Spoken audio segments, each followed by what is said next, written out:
These reactions say it all. Moments after the media controlled by the Iranian regime officially confirmed the death of Iran's supreme leader, euphoria erupted in the streets of cities across the country. The celebrations lasted all night, with monuments to the leader being torn down in many cities. In the morning, however, the mood on the streets of the largest cities had changed significantly. These are the people who are loyal to the regime and its orders.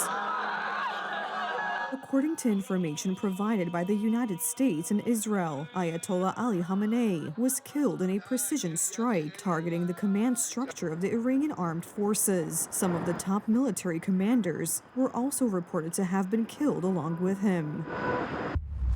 Khamenei, one of the most evil people in history, is dead. This is not only justice for the people of Iran, but for all great Americans and those people from many countries throughout the world that have been killed or mutilated by Khamenei and his gang of bloodthirsty thugs. He was unable to avoid our intelligence and highly sophisticated tracking systems, and working closely with Israel, there was not a thing he or the other leaders that have been killed along with him could do.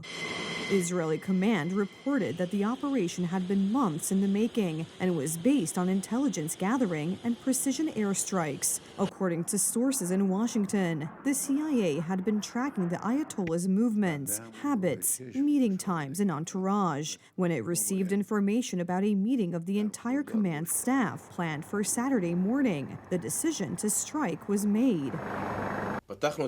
We launched the attack, taking advantage of an operational opportunity, carrying out simultaneous strikes on two different gatherings of high-ranking representatives of the Iranian terrorist regime. The first meeting we attacked was held at the Defense Council complex in Tehran.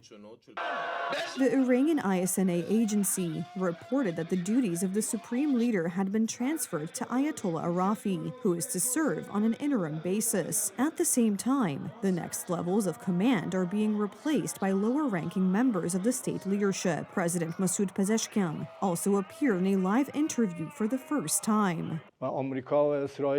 America and Israel should know that this attack will bring them nothing but shame. Our great nation, which today mourns this great martyr, must thwart the enemy's sinister plans by being present in mosques and on the streets.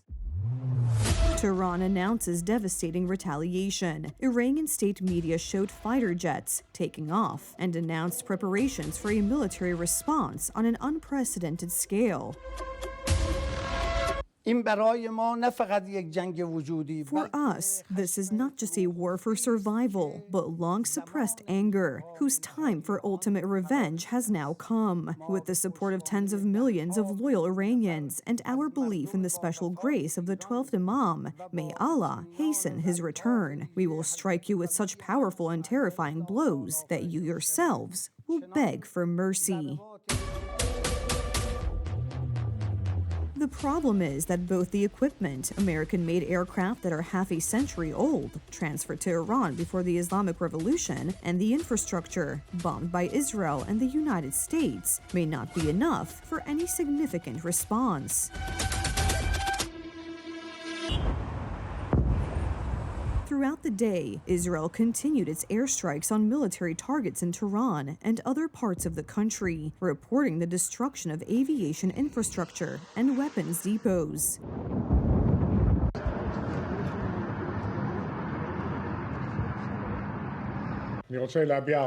I would like to express my appreciation for Operation Lion's Roar and clearly emphasize that it will continue as long as necessary. It will not be interrupted for a moment until its objectives are achieved. We have defined our tasks, and we will carry them out. We will act as necessary, and together with the plans presented by the Israel Defense Forces, we will provide full support for the continuation of the operation until all objectives are achieved.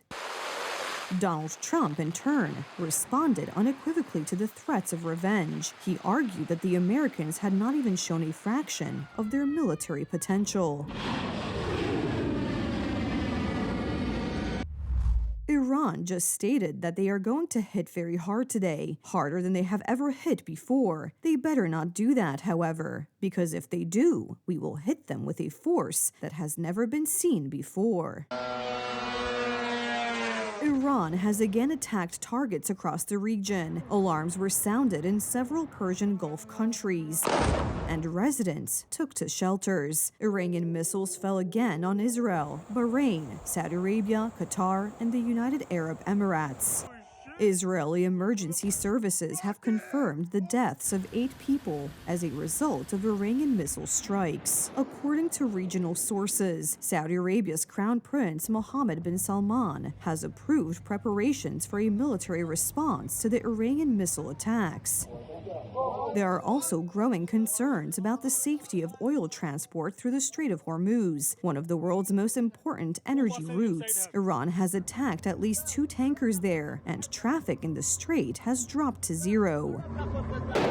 There have also been sporadic attacks on U.S. diplomatic missions in the region. In Baghdad, Iraqi and U.S. forces clashed throughout the day, with crowds trying to break into the so-called Green Zone, which houses the U.S. Embassy, among other buildings. In Karachi, Pakistan, a crowd stormed the American consulate. At least 9 attackers were killed in the clashes. This may be directly related to the call by Iran's senior Ayatollah for jihad, or holy war, against the Americans and Israel. This could trigger a wave of violence, not only in the region, but wherever there are large radical Shiite communities.